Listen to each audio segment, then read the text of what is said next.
బంగాళాఖాతంలో మరొక అల్పపీడన ద్రోణి కొనసాగుతున్నట్లు వాతావరణ శాఖ అధికారులు హెచ్చరికలు జారీ చేశారు. అయితే ప్రస్తుతానికి ఈ అల్పపీడన ద్రోణి అనేది అండమాన్ నికోబార్ దీవుల సమీపంలో కేంద్రీకృతం అయి ఉన్నట్లు తెలియజేస్తూ ఉన్నారన్నమాట. ఇప్పుడిప్పుడే ఈ మొంతా తుఫాన్ ప్రభావంతో కోలుకుంటున్నటువంటి నేపథ్యంలో మరొక అల్పపీడన ద్రోణి ప్రభావం అయితే ఆంధ్రప్రదేశ్ రాష్ట్రం మీద చూపించబోతుందన్నమాట.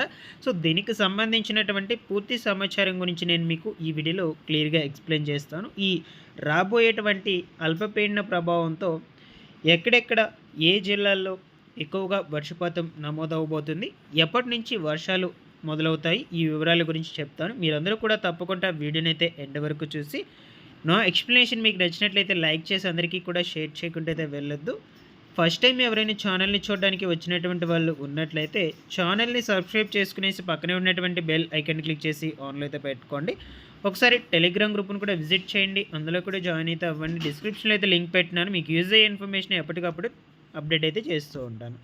లేట్ చేయకుండా టాపిక్లో కనుక వచ్చేసినట్లయితే బంగాళాఖాతంలో మరొక అల్పపీడన ద్రోణి అనేది ఈ అండమాన్ నికోబార్ దీవుల సమీపంలో కేంద్రీకృతమైతే అయ్యిందని వాతావరణ శాఖ అధికారులు హెచ్చరికలు జారీ చేస్తున్నారు. సో దీనికి సంబంధించిన విజువల్స్ కూడా మీరు స్క్రీన్ మీద కనిపిస్తున్నటువంటి ఇమేజ్లో కనుక అబ్జర్వ్ చేసినట్లయితే మనకు ఈ యొక్క అండమాన్ నికోబార్ దీవుల సమీపంలో అయితే ప్రస్తుతానికి కేంద్రీకృతమైతే అయ్యిందనమాట.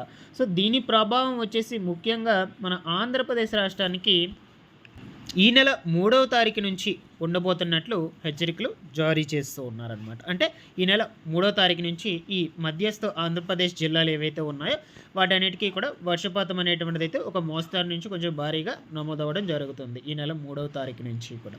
అండ్ అలాగే తెలంగాణ రాష్ట్రంలో కూడా అక్కడక్కడ పలు జిల్లాల్లో ఈ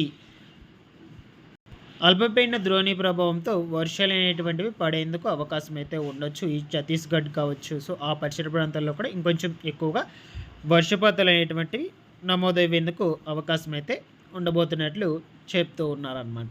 ఓకేనా. సో కాబట్టి మనకు ముఖ్యంగా ఈ అల్పపీడన ద్రోణి ప్రభావంతో 3వ తారీఖున మధ్యాహ్నం నుంచి అయితే ఈ విశాఖపట్నము, అలాగే విజయవాడ, రాజమహేంద్రవరము, కాకినాడ, గుంటూరు, కృష్ణా, ఏలూరు, పశ్చిమ గోదావరి ఈ జిల్లాల మీదకి అయితే వెళ్ళడం జరుగుతుంది. ఈ జిల్లాల్లోనే మనకు ఆల్మోస్ట్ ఆల్ దీని ప్రభావంతో వర్షాలు అనేటువంటివి అయితే కొంచెం ఎక్కువగానే కురిసేందుకు అవకాశం అయితే ఉన్నట్లు చెప్తూ ఉన్నారనమాట. అండ్ అలాగే మనకు 3వ తారీఖున ఈ కోస్తాంధ్ర జిల్లాలతో పాటుగా దక్షిణ కోస్తాంధ్ర జిల్లాల్లో కూడా అక్కడక్కడ పలుచోట్ల మోస్తరుగా వర్షపాతం అయితే నమోదయ్యేందుకు అవకాశం అయితే ఉంది. సో మీరు ఇక్కడ కనుక స్క్రీన్ మీద అబ్జర్వ్ చేసినట్లయితే ఇది ఇమేజ్ అనేది ఈ 3వ తారీఖుకు సంబంధించినటువంటి వెదర్ రిపోర్ట్ ఇమేజ్ అనమాట. మీరు కనుక అబ్జర్వ్ చేసినట్లయితే ఈ 3వ తారీఖున వచ్చేసి ఆ రోజు మనకు మధ్యాహ్నం నుంచి సాయంత్రం లోపల ఈ కోస్తాంధ్ర జిల్లాలో అండ్ అలాగే రాయలసీమ, దక్షిణ కోస్తాంధ్ర జిల్లాలో పలుచోట్ల ఒక మోస్తరుగా వర్షపాతం అనేటువంటిది నమోదవ్వడం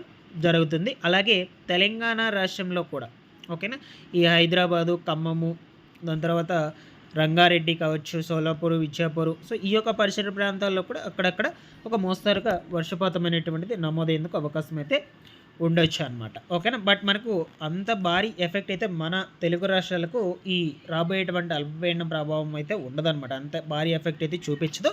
సో ఇది ఛత్తీస్గఢ్ అటువైపుగా, మహారాష్ట్ర అటువైపుగా వెళ్ళిపోవడం జరుగుతుంది. బట్ కొంచెం అయినా మనకు ఈ కోస్తాంధ్ర జిల్లాలు ఏవైతే ఉన్నాయో వాటికైనా ఎఫెక్ట్ అయితే ఉంటుంది ఖచ్చితంగా. ఓకేనా. అది కూడా అతి భారీ వర్షాలు అయితే కాదు, కురిసి ఒక మోస్తారు నుంచి కొంచెం ఎక్కువగా వర్షపాతం అయితే నమోదయ్యేందుకు అవకాశం అయితే ఉండొచ్చు అనమాట.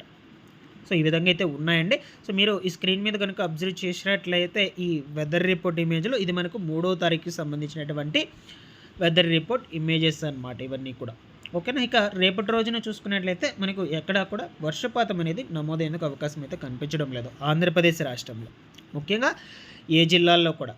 సో ఇన్ కేస్ పడినట్లయితే ఈ ఉత్తరాంధ్ర జిల్లాలు ఏవైతే ఉన్నాయో ఈ విశాఖపట్నము, కాకినాడ, విజయవాడ అక్కడక్కడ పలుచోట్ల తేలికపాటి జల్లులతో కూడుకునేటువంటి వర్షాలు నమోదవుతాయి.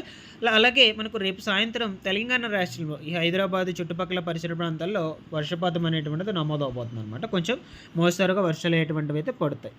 ఓకేనా. సో ఈ విధంగా అయితే ఉన్నాయండి. మీకు ఆల్మోస్ట్ ఆల్ 2వ తారీఖుకి సంబంధించి అలాగే 3వ తారీఖుకి సంబంధించినటువంటి వెదర్ రిపోర్ట్ గురించి అయితే క్లియర్గా అందజేశానని అనుకుంటున్నాను. సో ఎప్పటికప్పుడు ఛానల్ నుంచి అయితే మీకు ఇన్ఫర్మేషన్ అయితే తెలియచేస్తూ ఉంటాను. ప్రతి ఒక్కరు కూడా ఛానెల్‌ని సబ్స్క్రైబ్ చేసుకునేసి రెగ్యులర్‌గా పెట్టేటువంటి వీడియోస్‌ని ఫాలో అప్ చేస్తున్నాను గైస్. మీకేమైనా డౌట్స్ ఉన్నా కూడా కామెంట్ సెక్షన్‌లో అడగండి. Thanks for watching this one.